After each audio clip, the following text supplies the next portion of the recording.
하나님의 말씀은 요한 1서 1장 1절에서 10절입니다. 이번 주간은 또 이제 요한 1서를 공부합니다. 요한 1서 1장 1절 태초부터 있는 생명의 말씀에 관하여는 우리가 들은 바요 눈으로 본 바요 자세히 보고 우리 손으로 만진 바라.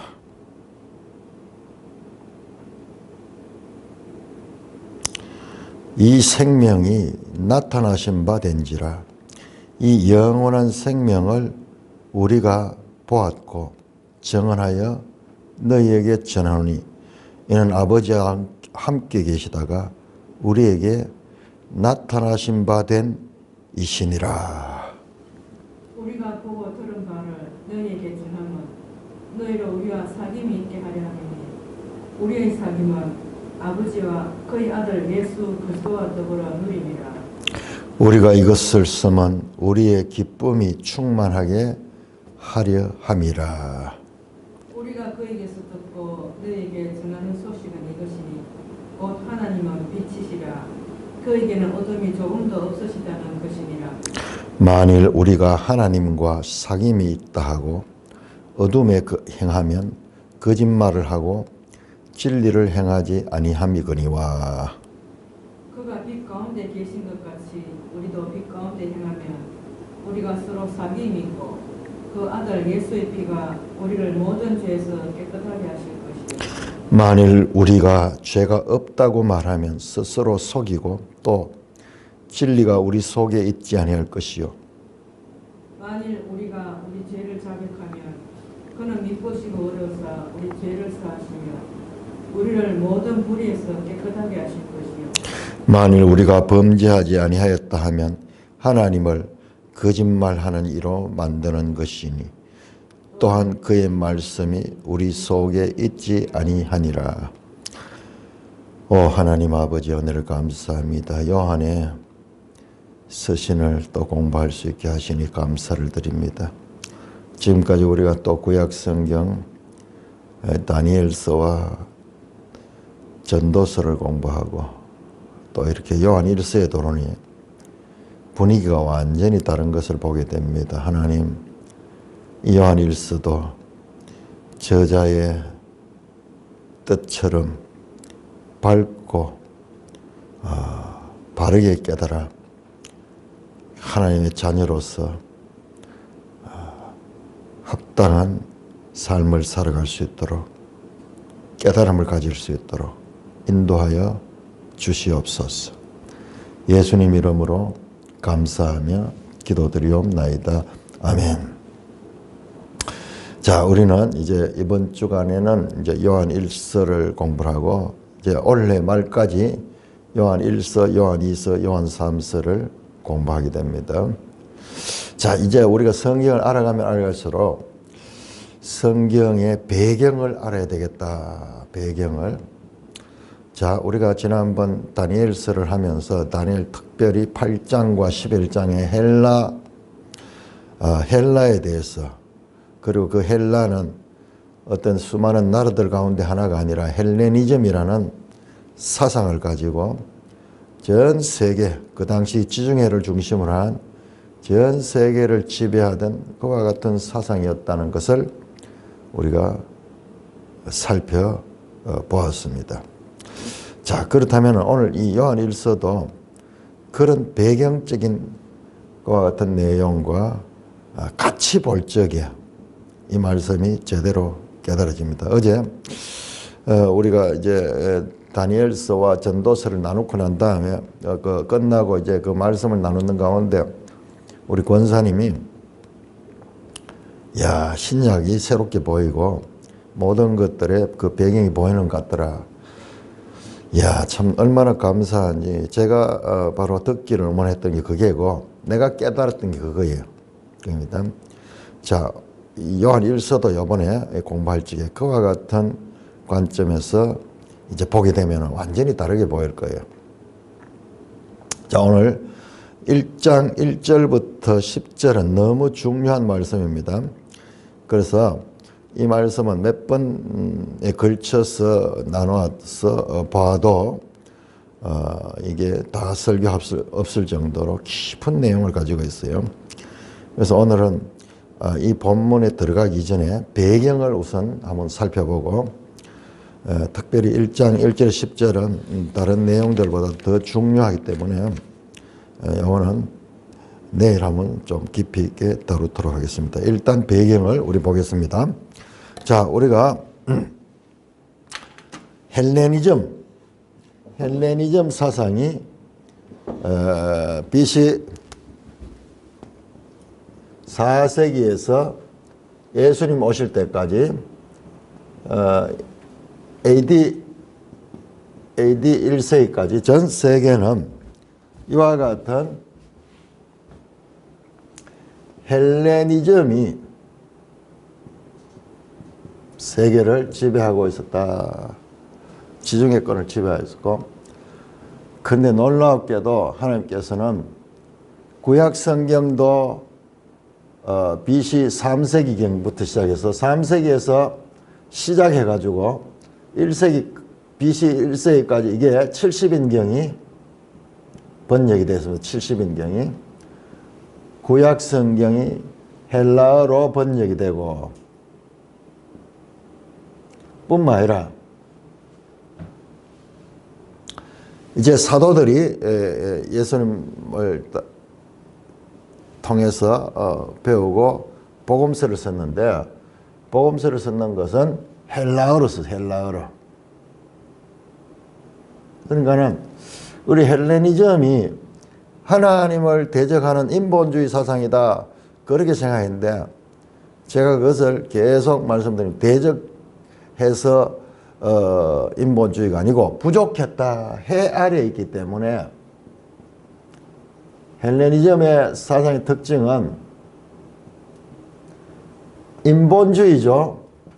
인본주의라는 것은 어떤 면에서 인간을 모든 것의 중심으로 하니까는 이게 신본주의와 대립 같은 것 같지만은 그것이 아니고, 하나님의 계시가 없기 때문에 인간으로서는 최대한 노력했지만은 하나님의 계시가 없으면은 인간으로서는 신존재에 대한 인정을 하지만은, 그러나 더 이상 하나님을 알 수가 없죠. 자, 이게 중요합니다. 하나님은 이스라엘 백성들을 통하여 계시를 하셨습니다. 근데 다른 민족들은 더듬어서 인간의 생각을 가지고 더듬어서 찾아 올라가지만은 신존재가 있다 없다 이런 정도는 우리가 유추할 수 있지만은, 그러나 신이 누군지는 알 수 없는 거예요. 그래서 그 신들을 만들어내는 거예요. 그래서 헬라 신은 다신교에 너무나 인간화된 신들이 등장하게 되는 거죠. 그래서 이것은 하나님을 대적하기보다 부족한 것이다. 한계가 있다. 한계가 있는 사상이다. 우리가 헬레니즘 가운데 특별히 두 가지 이 중요한 사상을 봤는데, 하나는 플라톤이고 하나는 아리스토텔레스입니다. 자, 이 두 사상이 이 헬레니즘, 특별히 헬라 그 철학의 기본 뼈대리인데, 플라톤은 이데아를 강조해요. 이데아. 현실보다도 아리스토텔레는 현실을 강조했죠. 그래서 어제 그림 봤잖아요. 아리스토텔레스는 위를 향하고 있고, 그 다음에 반대죠. 플라톤은 위를 향하고 아리스토텔레스는 손을 아래로 대면서 이 물리적이고 현실적인 해 아래의 현실, 플라톤은 해 너머 세계에 대해서 관심을 많이 가졌다. 그러다 보니까는 플라톤은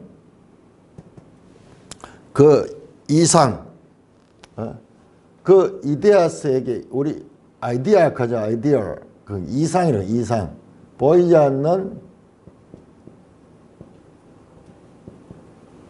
이상 세계. 그 이 세상은 데미오르고스라는 신이 창조를 했는데 이 세상은 저급한 거예요. 저급한 거예요. 그래서 세상을 보되 이원론으로 봐. 이원론. 그 이데아의 세계는 숭고하고 이데아의 세계는 참이고 이 현실, 이 세상, 이 현실계는 이것은 그림자고 이것은 어두운 것이고 이것은 잠시 있다 없어지는, 그러니까 헬레니즘 사상이 전도서의 허무주의, 헛된 것이다. 이거는 그림자다. 실체가 아니다. 그러면서 유명한 헬라 플라톤의 이 비유가 있는데, 동굴의 비유하는 게 있는데 뭐냐 그러면은 사람이 이 빛이 밖에서 들어오니까는 자기가 보는 거는 뭐냐 하면 동굴의 그림자밖에 못 보는 거예요. 그림자. 빛은 밖에 있고. 그러니까 이 사람은 늘 그림자만 보고 있는 거예요. 자기 그림자를 보는. 그렇게 실체는 여기 있는데, 그리고 그 실체를 비치는 빛은 또 바깥에 있는데 인간이 볼 수 있는 건 이 그림자 세계밖에 없는 거예요. 깊이 들어갔죠. 깊이 들어갔습니다. 상당히 좀 성경하고도 비슷한 하나님 나라와 이 세상 나라를 보듯이, 그렇지만 다릅니다. 이거 이제 철저히 이것을 이원론으로 나눠서, 그래서 이 세상은 가치 없는 것이고 이것이 우리 인간이 추구해야 될 이상이다. 그렇게 보았습니다. 이분법적으로 그렇게 봤죠. 자, 이것은 정말 신앙적인, 어떻게 보면 이게 기독교 신앙하고 비슷한 것 같이 보여요. 위의 것을 쫓아라. 너의 육체의 소욕을 버려라. 똑같은 거 같잖아요. 그런데 이 사상은 지나친 거예요. 우리 기독교 신앙과는 차이가 있습니다. 지나치다. 지나친. 너무 지나치게 고사한 거예요. 아리스토텔레스는 이게 나중에 신학에 들어옵니다. 이 헬레니즘 사상이 신학에 탁 들어요. 그러니까 이제 초대교회가 지나고 나중에 기독교가 공인이 되고 이렇게 되면서 이와 같은 공부했는 학자들이 예수를 믿게 되고, 그들이 이제 성경을 연구하면서 그것을 이와 같은 그 헬라 철학적인 그런 관점에서 성경을 정리해 나갑니다. 그게 이제 교리고, 그것이 이제 하나의 그 공예를 통해 가지고 교리가 되고 기독교의 기본 원리들이 되고 이러면서 신학적 정리가 일어나게 됩니다. 그게 3세기, 4세기, AD 3세기, 4세기 때, 그래서 이 예수 그리스도는 신성이면서 신이면서 하나님이면서도 인간이다. 본성에 관한 그런 연구들, 삼위일체에 관한 연구들, 그런 것들이 이제 흔히 나타나겠네. 그 연구들은 다 이런 철학적인 그와 같은 수사학, 논리학, 이런 철학적인 그런 이 방법을 통해 가지고 정리되는 거예요. 예를 들면은 우리 성경 가운데서 로마서 같은 것은 보면은 아주 이 헬라 이 논리학적인 수사학적인 그런 표현을 가지고 논정해 가는 거예요. 논정. 죄가 무엇이고 하나님이 누구시고 예수 그리스도가 누구시고 이것을 논정하는 그와 같은 방식으로 가는데, 그러니 문화 자체가 이 헬레니즘적인 그런 문화가 꽉 떠요. 그리고 그렇게 해야지 이제 기독교가 세계 종교가 됐잖아요. 그냥 히브리민들에서 끝나는 것이 아니라 이제 신약이 들어오면서 세계로 나가니까는 보편성이 있는 거예요. 이 헬라 문화의 특징이 보편성이에요. 누구든지 봐도 예를 들어서 수학적인 원리 같은 거는 보편적이잖아요. 과학적인 원리 같은 것도 보편적이잖아요. 그러니까 이와 같은 논리학, 이와 같은 이 체계를 가지고 보편적으로 전할 수 있는 그런 도구가 되는 거죠. 복음을 전파하는 도구가 되는 거죠. 로마가 닦아놓은 길도 복음을 전하는 도구가 되고, 그 세계가 또 하나로 이렇게 연결되며 교통으로 배를 타고 저렇게 이 지중해 이쪽 저쪽으로 다닐 수 있고 이런 것들도 전부 복음 전하는 데 아주 중요한 이 수단이 되고, 그리고 남의 나라 가지고 이런 복음을 전하다가 그 사람들하고 충돌했을 때 그 사람들이 집단적으로 테러를 가할 수도 있고 이런데, 그건 로마 법이 있어가지고 그걸 또 보호를 해주는 거예요. 이 헬레니즘 문화가 기독교의 적이 아니라 그것이 기독교를 전할 수 있는 수단으로서 모든 여건이 만들어지게 되는 것입니다. 문제는 이와 같은 사상들이, 이 헬레니즘적인 그런 사상들이 이게 이제 교회와 만나게 되면서 자, 이상적으로 이게 수단이 되고 이것을 이 도구로 사용해서 복음을 전하는 수단으로 될 때는 괜찮은데 역으로 되는 경우가 있어요. 이제 아리스토텔레스 같은 경우에 나중에 보면은 이 사상이 신학 안에 돌아가지고 나중에 토마스 아퀴나스 이런 그 유명한 가톨릭 신학자 나오는데, 그 사람은 이 방법론을 가지고 성경을 해석하는 그런 주객이 전도돼 버려. 주의는. 그래서 이제는 신약 시대는 이런 사상이 교회 안에 들어와가지고 이것이 수단이 되고 방법이 되어가지고 하나님을 전하는 도구로 사용될 때는 이상적이지만 그 반대가 되는 경우가 있어요. 초창기에는 그게 없지만은 나중에 갈수록 계속. 그래서 로마 가톨릭을 자세히 보면은 헬라 철학하고 기독교 신학하고가 막 합쳐져 가지고 구별이 잘 안 돼요. 그거잖아요. 자, 아리스토텔레스뿐만 아니라 이 아리스토텔레스, 플라톤은 지금도 이 철학자들이 늘 이 중요하게 다루고 있을 정도로 어마어마한 영향력을 가지고 있어요. 우리가 지금 단편적으로 그 특징을 나눠서 그렇지 이 사람들 사상 깊이가 대단합니다. 자, 플라톤 경우에는 이게 아주 초대교회에 위험했어요. 왜냐 그러면은 이와 같은 이상주의를 추구하면서, 그러니까는 이 관점을 가지고 그리스도를 보면 어떻게 되는, 그리스도가 육체를 입고 올 수가 없는 거예요. 육체는 더러운 것이고, 육체는 소멸되는 것이고, 육체는 죄된 것이고, 어떤 면에서는 기독교적인 그런 사상하고도 많이 일치가 되잖아요. 그러니까는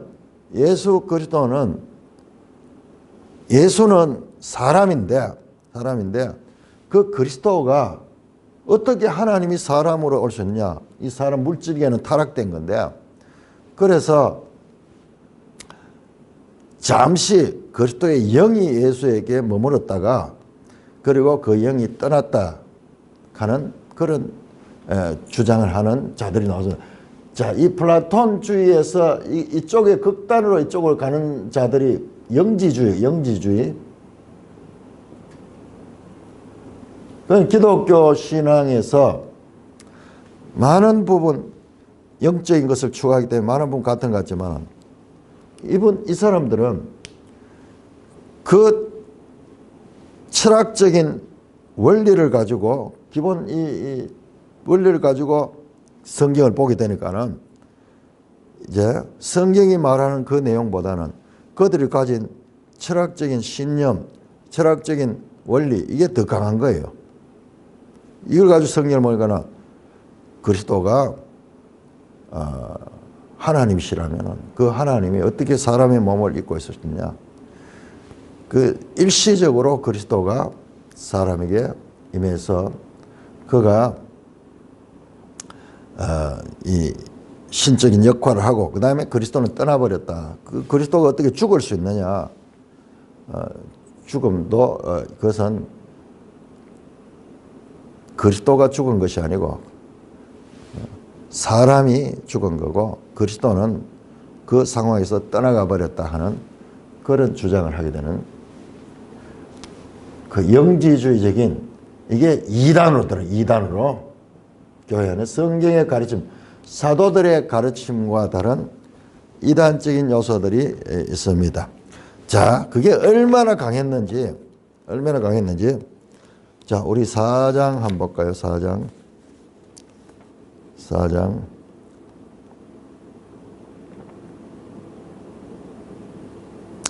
4장 1절에서 1절에서 3절까지 제가 한번 읽어볼게요. 사랑하는 자들아, 영을 다 믿지 마라. 본론은 여기 나오는 거죠. 편지에 썼을 때는 편지에 목적이 있거든요. 목적이 있습니다. 자, 이제 여기서 본론을 지금 말하려고 하는 게, 영을 다 믿지 말고 오직 영들이 하나님께 속하였나 분별하라. 많은 거짓 선지자가 세상에 나왔습니다. 그러니까 이제 이 거짓 선지자가 누구겠는가? 우리 알 수 있는 거죠. 이 헬라 사상에 이 눈을 가지고 이런 방법론이나 이런 걸 가지고 성경을 해석하며 그 성경을 이제 보는 거예요. 그런데 그들에게 이게 더 우선되는 거예요. 성령으로 하나님의 말씀을 바르게 못 깨달으면은 우리 인간에게는 이와 같은 미리 내재되어 있던 그런 철학적인 사상 이런 것들이 자기를 지배하는 거예요. 하나의 선입견 같은 게 되는 거예요. 자, 그래서 곧 이로써 너희가 하나님의 영을 알지니 곧 예수 그리스도께서 육체로 오신 것을 시인하는 영마다 하나님께 속한 것이요 예수를 시인하지 아니하는 영은 하나님께 속한 것이 아니다. 이게 적그리스도다. 자, 예수를 시인하지 않는다. 영은 예수를 시인하지 않는 거. 예수가 앞에는 2절과 연결돼서 육체로 오신 것을 시인하지 않는 거예요. 그러니까 이게 영지주의인 거예요. 영지주의 또는 가현설주의자라고 하는데 이따가 한번 또 살펴보니 이게 이제 우리가 서신서를 특별히 공부할 때는 서신서 배경에는 전부 이런 거짓 선지자들의 거짓 가르침에 대한 비판과 그리고 진리가 무언가를 웅변하는 그런 내용들이 서신서의 거의 대부분 그런 내용이에요. 그러니까 우리가 이걸 알아야 되는 이거 모르면은 안 되는 거예요. 이게 계속 교회 안에 강력하게 생명력을 가지고 나타나게 됐던 것입니다. 자, 골로새서 2장 한번 찾아볼까요? 골로새서 2장. 바울 사도도 동일한 말씀을 합니다.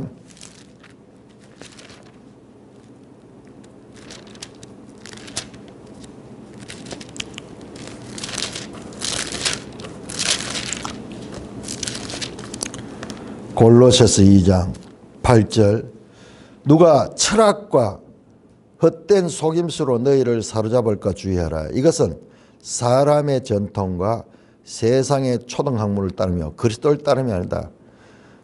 이거 헬라 철학 대단해. 지금까지도 이 철학 그러면 사람들이 대단하게 보잖아요. 그런데 사도 바울은 이 헬라 철학도 잘 알았던 사람이야. 그러나 그리스도를 직접 만나고 그 가르침을 받고 보니까 이거는 유치한 거예요.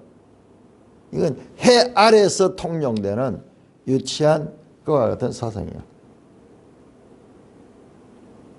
이것은 헛되다 그래. 헛된 속임수라 그러죠. 표현이 좀 이상한데 뭐 되게 있어 보이는 것 같지만 결론적으로는 이 해 아래에서 죽음 앞에서 무력한 그와 같은 인간의 사상이다. 이건 사람의 전통을 따른 것이다.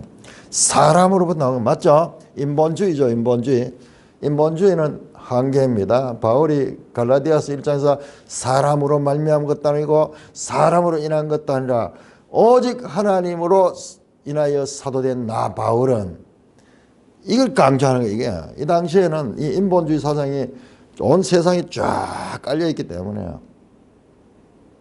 거기에서 구별. 그런데 여기에 좀 이상적이고 고상한 게 있다 보면은 이거하고 기독교가 막 섞이면서 좀 혼란스러워지는. 그런데 그렇게 하면 더 있어 보여. 되게 논리적이고 그러니까는 이런 것들이 그 당시에 교회의 진리를 혼탁하게 하는데 큰 영향이 있다. 철학, 헛된 속임수. 여기 헛된 속임수 가는 거는 이런 이 논리적인 그런 거예요. 그냥 무슨 야바이 같은 속임수가 아니고 이 사람들이 논리적으로 막 이야기를 하고 자기 사상을 막 펴러가면은 되게 뭐 있어 보이거든요. 그런 걸 이야기하는 거예요. 주의해라. 너 이거 사로잡힌다. 이거 얼마나 매력 있는지 몰라 여기에. 이것은 사람의 전통과 세상의 초등학문, 그리스도 따름이 아니다. 이거 완전히 구별시킵니다. 이건 해 아래에 이 존재하는 거고, 이건 그리스도를 따른 것과 다르다. 이걸 이렇게 강조해야 되는 것은 반대로 그만큼 이 사상에 노출된 사람들이 많았다는 거예요. 자, 특별히 이 요한 1서의 배경이 되는 이 영지주의, 특별히 가현설을 주장하는 육체로 오신 것이 아니다 하는 거. 자, 이게 얼마나 우리 좀 실감이 안 나죠? 자, 요한 2서 보세요. 요한 2서. 자, 요한 2서 요한 2서는 1장 한 장밖에 없죠. 요한 2서 1장 7절 한번 보세요. 7절. 미혹하는 자가 세상에 많이 나왔다. 이는 예수 그리스도께서 육체로 오심을 부인하는 자라. 이런 자가 미혹하는 자요 적 그리스도다. 자, 우리 이걸 알아야 돼요. 자, 이와 같은 이 사상을 가지고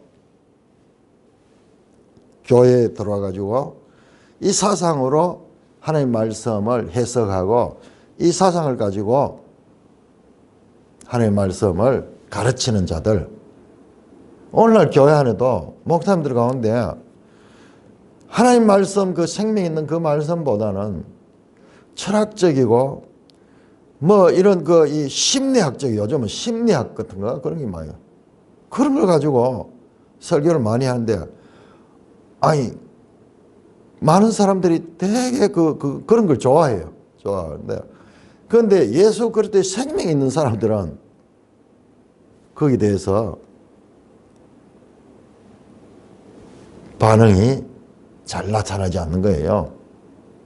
그러니까 이제 그런 사람들끼리 모여가지고 큰 교회도 될 수 있어요. 그런데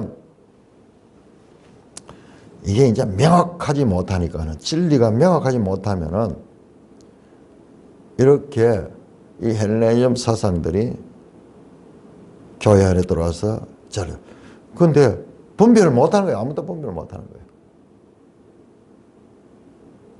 그 사람들의 사상을 자세히 들어보면 상당히 상식적이고 철학적인 그런 배경에다 성경을 맞추는 거예요. 하나님의 말씀이 그 철학을 이끌어가고 그걸 도구로 사용하지 않으라 그런 철학적인 그 틀 속에다가 성경을 맞추는 거예요. 그러니까는 성경도 인용하고 뭐 교훈도 있고 뭐 그렇임에도 불구하고 이 진리가 바르게 깨달아지지 않는 거예요. 우리가 봤잖아요. 구원 계시의 발전성이라든지 이 같은 성경 자체가 말씀하는 그와 같은 이 성경의 독특한 생명이 있는 이 가르침이 흐릿해져 버린 거예요. 상당히 상식적이고 논리적이고 그 다음에 그 인간의 그 이성의 동의를 얻는데 이 좋은 그런 설교들, 그거다 윤리적으로 또한 무슨 선행 같은 게 들어가고 이러면은, 자, 우리가 테레사 수녀라는 분을 전 세계가 존경해요. 전 세계가. 우리 교회도 뭐 테레사 수녀 그러면 제일 존경하고 그러는데, 테레사 수녀가 뭐예요? 그분은 저 인도에 가서 거기에 가난한 사람들과 더불어 살고 선행을 행하고 그들을 사랑으로 보살피고 정말 대단해요. 그런데 그분이 하나님의 말씀과 무슨 상관이 있는가? 내가 그분이 썼는 글을 봤는데 그건 하나님 믿지도 않아요. 가톨릭 안에는요 그런 사람들이 많이 있어요. 옛날부터 그랬어요. 신비주의 막 체험하고 뭘 봤다가고 이런데 그들의 사상은 그 체험이지 하는 말씀이 아니에요. 이런 것에 또 하나의 다른 그 경향이 되게 이성적인 것은요. 자, 우리 헬라 철학에서 이와 같은 플라톤과 아리스토텔레스하고 이것도 연결될 거예요. 연결되는데 아리스토텔레스의 이 길 속에서 연결된 게 스토아, 스토아. 이거 바로 이렇게 연결시킬 수 있을지 모르겠는데, 그 다음에 플라톤의 이런 이상주의적 여기에 연결되는 것이 에피큐로스라고 할까요? 뭐냐 그러면은 이거는 현실적인 질서 같은 거 이런 것들을 아주 중요시하고, 이거는 좀 그런 것보다는 쾌락을 추구하고 뭐 이런 식의 그런 상태죠. 이거는 어떤 면에서는 이 금욕적이고, 금욕적, 이거는 쾌락적. 이건 자신을 억제하지만 이건 자신을 마음대로 해. 자, 이 에피큐로스, 스토아 이런 사상들도 나오게 되는데 더 대단해요. 이 사람들요, 음식도 옳게 먹지 않고, 심지어는 중세시대 보면 금욕주의가 얼마나 강했는지요. 상상을 초월합니다. 우리가 상상을 초월해요. 그걸 알아야 돼요.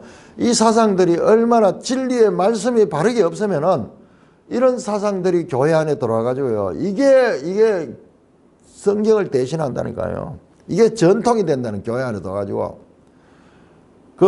중세시대에 보면은 그 십자가 고행단 가는 게 있는데요. 그 사람들은요, 절기 때 되면은요, 금식은 물론이고, 자신의 죄를, 욕망, 뭐 자신의 어떤 성적인 욕망이나 이런 게 일어나면요, 그걸 갖다가 몸을 상해해가지고,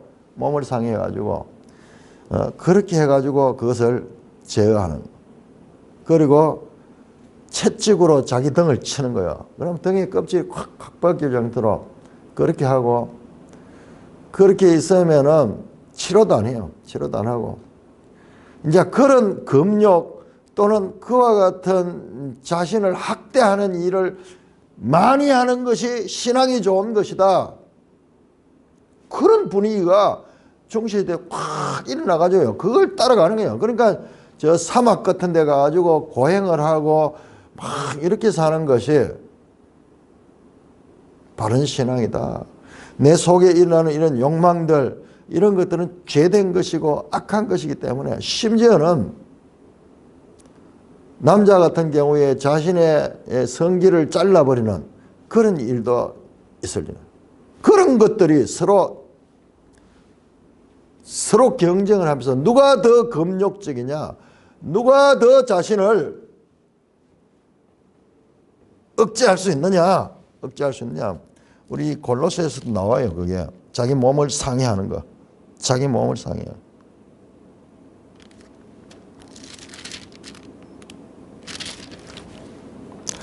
그것은 사람들이 볼 때는 뭔가 대단히 있어 보이는 것 같지만은 이게 진리가 아니에요. 그런 거는요, 인도에 가면은 지금도 그런 것들이 엄청나게 많습니다. 여기 나오네요. 골로새 2장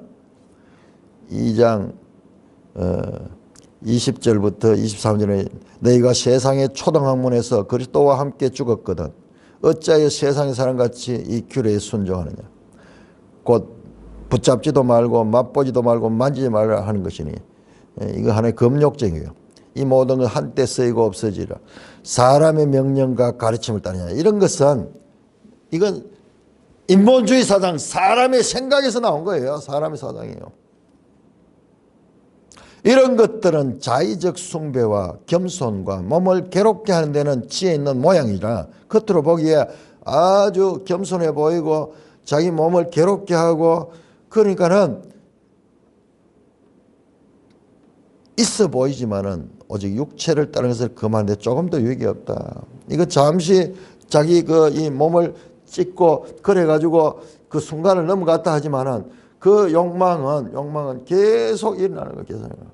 그러니까 오히려 우리 성경보다 더 이상적인 거야.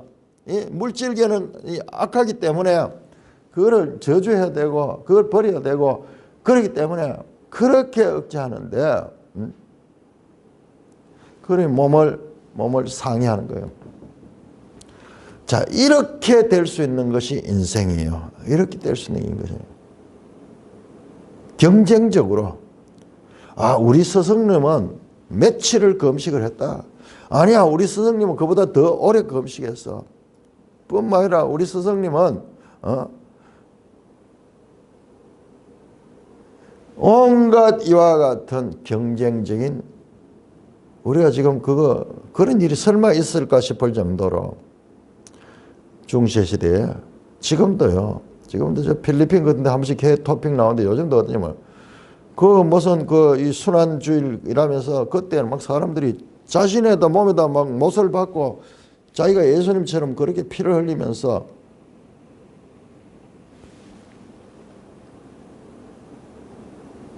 그런 것들이 하나님의 바른 말씀이 없으면은 이제 그게 대신한 거예요. 그게 대신한 그런 게. 그래서 우리가 주의해야 되는 건 특별히 요한일서의 배경에서는 자, 우리 한번 153쪽 하면 그 배경에 대해서 자, 153쪽 오른편 연대 및 배경 중간쯤입니다. 요한은 주후 80에서 85년경 이게 아주 연대를 봐야 됩니다. 80에서 85년경 가는 건 언제냐 그러면은 70년을 중요하게 봐요. 70년. 사도 바울과 베드로 사도는 70년 전에 돌아가셔서 60년대 돌아가셨어요. 60년대. 70년이 왜 중요하냐 하면 70년은요. 예루살렘이 파괴됐잖아요. 티투스에서 예루살렘이 파괴되고 성과 성전이 다 파괴된 이후예요. 그럼 80년이니까 다른 사도들은 이걸 못 받는 사람들이 거의 대부분이에요. 근데 이거를 지금 목도하고 그 다음에 있었다. 80년에서 85년 요한복음을 썼다는 거예요. 요한복음과 관계를 이방인 신자들에게 보낸 한 편의 복음서를 써보냈다. 그 요한복음은 헬라어로 쓰여졌고 그 다음에 안에 있는 표현이나 태초에 말씀이 있었다. 우리는 그렇게 번역하지만 로고스가 헬라 철학의 하나의 이 중요한 사상이거든요. 그걸 통해서 하나님을 표현했어요. 예수님을 표현했죠. 요한은 그 후 그 공동체 일원들 중 일부가 떨어져 나가 경쟁적인 집단을 형성했다. 그러니까 이제 그 말씀을 믿는 자들 가운데서 이제 무리들이 생기고 그 가운데서 이제 여러 무리들이 생기면은 그 가운데 또 지도자가 있어야 되고 뭐 이럴 적에 이제 많은 공동체가 생겼는데 오늘날처럼 뭐 이렇게 미리 이렇게 신학교를 다닌다든지 이런 게 아니니까는 그리고 지도자는 수가 제한되어 있고 뭐 사도들 다 돌아가시고 그러니까는 이제 이 교회들이 생겨나는데 그 가운데 이 지도자들이 가운데서 문제 있는 사람들이 많이 있습니다. 요한은 신자들에게 그리스도 안에 남아있어 교제를 지속할 것을 격려하고 떠난 자들을 비판함으로써 그 위기를 해결하라고 편지를 썼다. 아까 봤듯이 요한 1서, 요한 2서가 다 그거예요. 지나치게 플라톤의 그 이상주의론, 육체로운 것은 이거는 더러운 것이다. 어떻게 우리가 믿는 이 신앙에 그런 게 올 수 있느냐.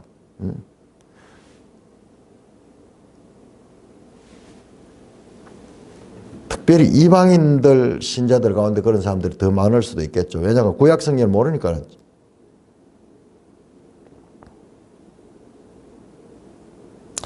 요한일서는 아마 주후 85년에서 90년경 기록되었을 것이다.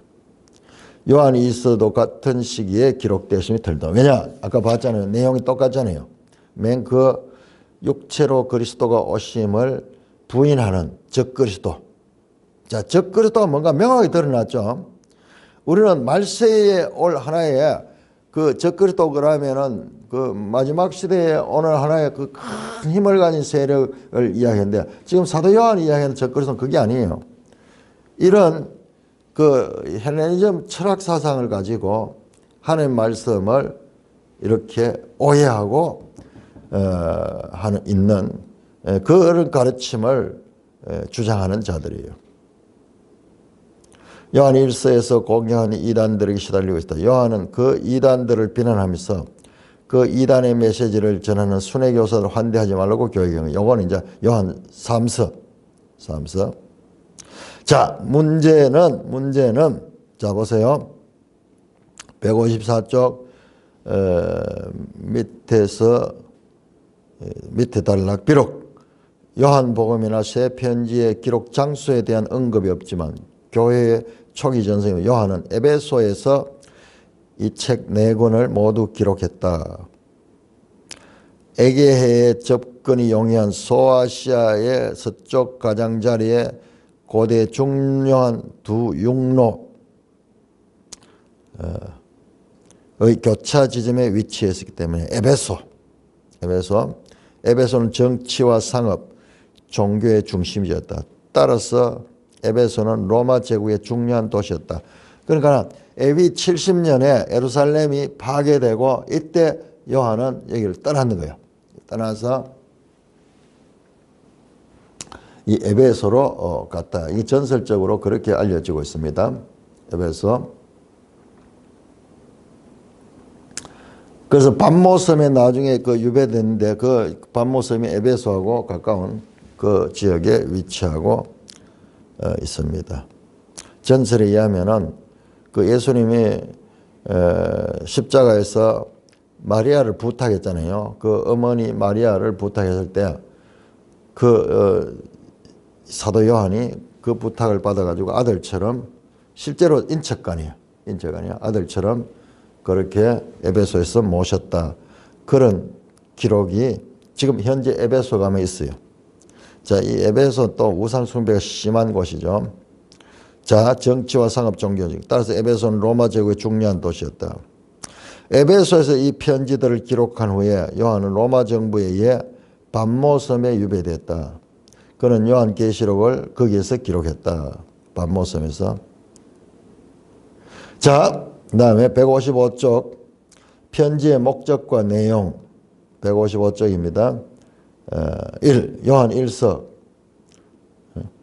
그리스도인들의 믿음을 재확인시키고 거짓 교훈에 맞서기 위해서 편지를 썼을 때는 그 편지 쓴 목적이 뭔가 그거 알아야 돼. 그거 없이 우리 그냥 읽으니까는 이해가 어렵죠.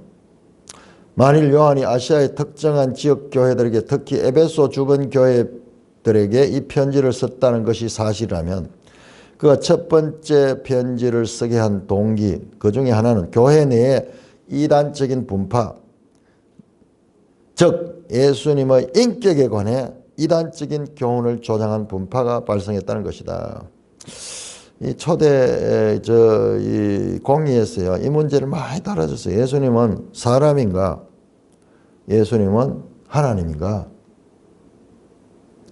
신성, 인성 이 부분을 가지고 많이 논쟁을 했습니다. 그런 것들이 현실적으로 상당히 이 문제가 되었습니다. 학자들은 이 이단을 일반적으로 도케티즘이라는 가현설이라고 보고 있다. 특별히 케린투스를 가현설을 주장한 장본으로 지목했다. 이 전부 영지주의 사상이 나온 거예요. 가현론자들은 예수께서 실제로 혈육이 되셨다는 것을 부인했다. 그들은 하나님께서 인간의 몸으로 오셨다는 것을 부인했다. 아까 확인했잖아요. 요한 1서뿐만 아니라 요한 2서도 확실하잖아요. 확실하게. 자, 그러니까는 우리가 교회 시대에 하나님 말씀을 가르침하며 이와 같은 인간의 사상들이 돌아가지고 그 말씀을 혼탁케 하는 경우를 많이 볼 수가 있다. 지금 가톨릭을 보면은요, 제가 여러 가지 문제를 가지고 형상을 가지고 가톨릭을 지적했지만 지금 가톨릭 신학을 보세요. 지금 우리 한국 가톨릭 한번 보세요. 한국 가톨릭은 완전히 작용화되어 가지고 그야말로 반정부적인 그와 같은 사상의 온상지입니다.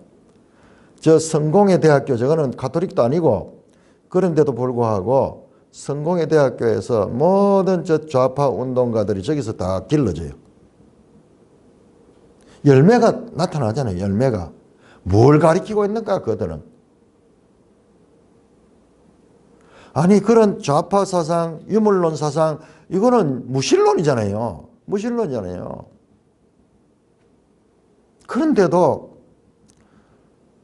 우리 기독교인들 가운데 가톨릭에 대한 분별이 무지한 사람들이 얼마나, 지도자들 가운데 그런 사람들이 얼마나 많은지. 아니 가톨릭 안에도 안 그런 사람이 있겠지. 소수예요. 소수. 집단적으로 봤잖아요. 이번에 윤석열 대통령이 미국 가는데 그 신부란 사람이 기도하면서 비행기가 뭐 떨어져가지고 죽도록 기도하고, 그 한 사람이 아니라 또 딴 데 나오고. 그렇게 해도 가톨릭에 손댑니까? 손대지 않잖아요. 전체가 다 그렇게 물들어 있는 거예요. 전체가. 한번 생각해 보세요. 우리가 여기서 중요하게 사람의 사상이 어떤 건가 생각해 봐야 돼요. 가톨릭 신부들이 어떤 사람이에요? 결혼까지 함께 않고 하나님 앞에 자신의 일생을 바치겠다고, 세상의 모든 것을 뒤로하고 오직 하나님만 섬기겠다고 그렇게 서원하고 헌신한 자들이잖아요. 그런데 그들이 뭐 하고 있어요? 그런 서원의 내용이 뭐예요? 결과적으로 뭐 하고 있어요? 저 유물론자들과 오히려 더 친하고, 이거는요 한국 가톨릭뿐만 아니에요. 저 남미에 있는 그런 해방신학하는 그런 신학자들이, 해방신학이 전 뭐냐 하면 현실을 폭력으로 뒤엎는 이 좌파 사상과 똑같아요. 그럼 김일성이 얼마나 좋아하겠어요. 저 북한에서. 레닌의 혁명사상과 동일하다 이 말이에요. 그게 뭐 기독교예요. 교회라는 이름 안에 들어와서 이렇게 잘못된 거, 이게 바로 적그리스도고 이게 이단.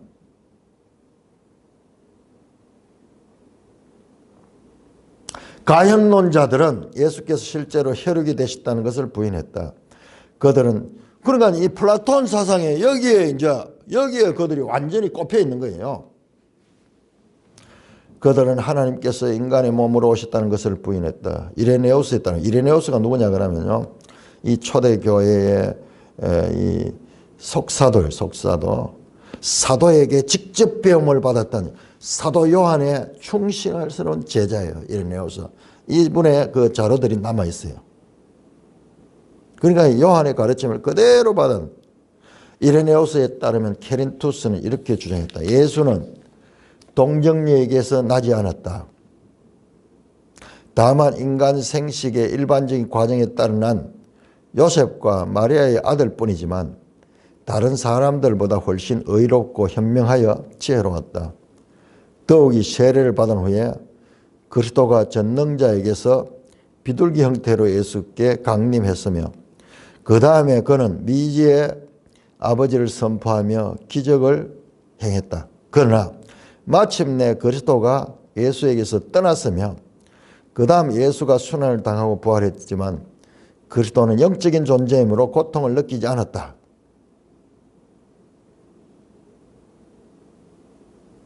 이렇게 주장하면 이렇게 뭔가 알겠죠? 이게 즉 그리스도의 가르침이고 거짓 교훈이다. 거짓 교사들이 가르칩니다. 이게 초대 한번 생각해 보세요. 바울도 돌아가시고 사도들이 거의 대부분 돌아가시고 이제 사도 요한만 유일하게 남아있는 그 시대에 이제 초대교회 그 속에 이 배경을 가진 사람들이 들어와서 자기들의 방법으로 이 신앙을 억해하고 그렇게 파당을 짓고 그렇게 교회를 흔들고 있습니다. 자, 이전에는 힘과 권력을 가지고 교회를 박해했지만은 이제 이런 잘못된 사상들이 교회에 들어온 거예요. 이게 사탄의 거짓의 영입니다. 거짓의 영. 자, 교회는 과연 어떻게 외부적으로, 내부적으로, 그리고 물리적으로 또는 사상적으로 이렇게 들어와서 이 하나님의 바른 말씀을 혼탁케 하고자 하는 이런 영적 세력을 이길 수 있었을까요? 참 대단하죠. 1세기 교회 안에도 얼마나 많은 이단들이냐. 그러니까 오늘날 우리 주변에 이단들이 저렇게 활개를 치는 걸 보면요. 이것은 원래 그런 것이구나. 원래 그래요. 원래. 그럼 우리 성도들 앞에는 그런 것들 때문에 바른 교훈, 바른 복음에 대한 절실함이 요구되는 거예요. 우리가 하나님의 말씀을 바르게 배우면은 이게 분별이 되는데 우리가 이게 없으면요. 이 사람들 말이 더 그럴듯한 거예요. 그래서 스스로 성령의 인도하심 받아 하는 말씀을 읽는 이런 운동이 근데 우리하고 좀 달라요. 그때는 성경이 별로 없었어요. 사람들이. 그리고 문맹도 많았고 이렇기 때문에 사람들이 그럴듯한 소리로 막 이렇게 이야기하면 다 그렇게 가게 돼요. 가게 되는 그런 시대였어요. 우리하고는 달라요. 근데 오늘 우리 시대에도 이런 유형의 거짓 교훈들이 있었어요. 그러니까 우리는 오늘 성도들은 하나님의 말씀을 바르게 읽는데 전심을 해야 되지. 그렇지 않으면은 예수를 잘 믿는다 하면서 이런 식으로. 여러분 가톨릭에 거기 그 사람들이 공부를 안 해서 그럴까요? 아니에요. 그런데요. 그 뿌리 속에 보면은 최고의 가톨릭 신학사가 토마스 아퀴나스인데 토마스 아퀴나스 이 아리스토텔레스 이 신학을 가지고 있어요. 그러니까는 그렇게 가는 거예요. 그렇게. 그 자세히 들다 보면요. 신비주의 추구하고 참 체험적인 거 이런 거 추구하면서 그게 머물러 있어요. 그게 그들은 성경 공부하거든요. 그런데도 불구하고 그래요. 그리고 오늘날 있어가지고도 익명의 그리스도인 그러면서 그 옛날에 그 선덕교회 목사님이 되게 강조했던 칼 라은이라고 하는 현대 신학자들 익명의 그리스도인 개사하면서 너무 멋진 그런 이야기 그것들요 결과적으로 다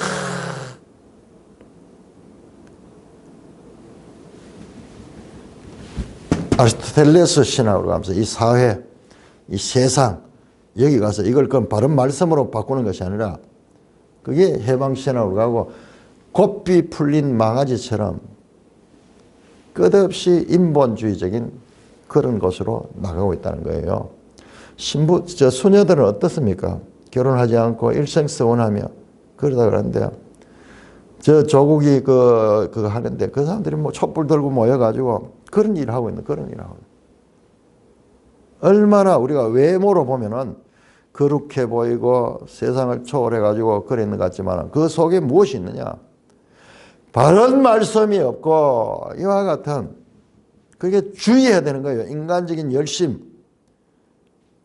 금식하고 그 금식 자체를 부인하는 것이 아니라 그런 것들을 주장하면서 내세우는 것이 얼마나 위험한가. 얼마나 그런 것들이 초대교회 때도 많이 들었는가. 바른 진리에 대한 깨달음이 없으면은 그런 것들이 교회에 들어온다. 자, 그래서 우리가 지난번 다니엘서와 전도서를 거치며 요한일서로 들어오면서 이제 다시 한번 이게 살아나온 거예요. 자, 이 배경을 가지고 이제 본문을 볼 적에 이해가 되잖아요. 그렇구나. 이 헬레니즘은요, 그야말로 인간들에게 가장 잘 받아들여질 수 있는 그런 것이에요. 인간의 눈높이에 맞춰가지고 인간의 수준으로 쫙 들어가시는 거예요. 그러나 하나님의 말씀은요, 성령의 인도하심을 받고 바른 진리를 추구하는 소수가 이 길을 가게 되는 겁니다. 언제나 그랬어요. 역사 가운데서. 그랬으니까는 우리가 할 수 있는 일은 이것도 하나님 허락하신 일이에요. 그 가운데서 하나님 아는 백성은 더 말씀 가운데서 바르게 깨닫고, 우리 기록되는 신약 성경을 통해 가지고, 신약 성경 자세히 보면 전부 이야기예요. 베드로 전후서도 그렇고 저기 많은 서신서들, 갈라디아서도 마찬가지고 교회 안에 들어온 이단에 대해서 지적하고 바른 신앙을 촉구하는 내용이다. 왜 그렇게 됐을까? 이와 같은 엄청난 배경이 시대에 쫙 깔려 있고, 이것이 하나의 이 보편화된 그런 시대에 교회가 세워져 있다. 그렇기 때문에 끊임없이 이 세상을 극복하지 아니하면, 이 가르침을 극복하지 않고 진리 가운데 들어가지 않으면 이 거대한 파도에 휩쓸려 간다.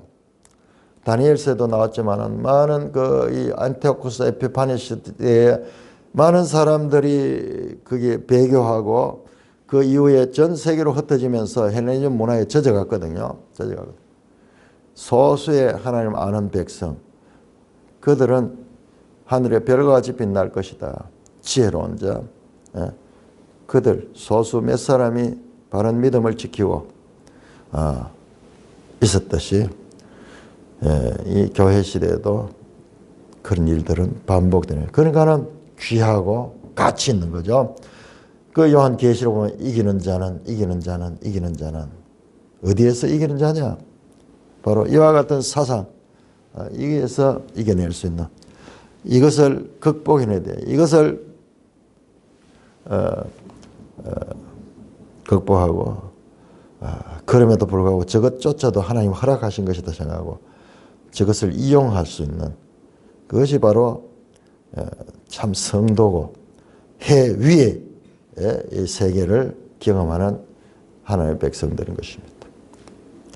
찬송가 268쪽입니다.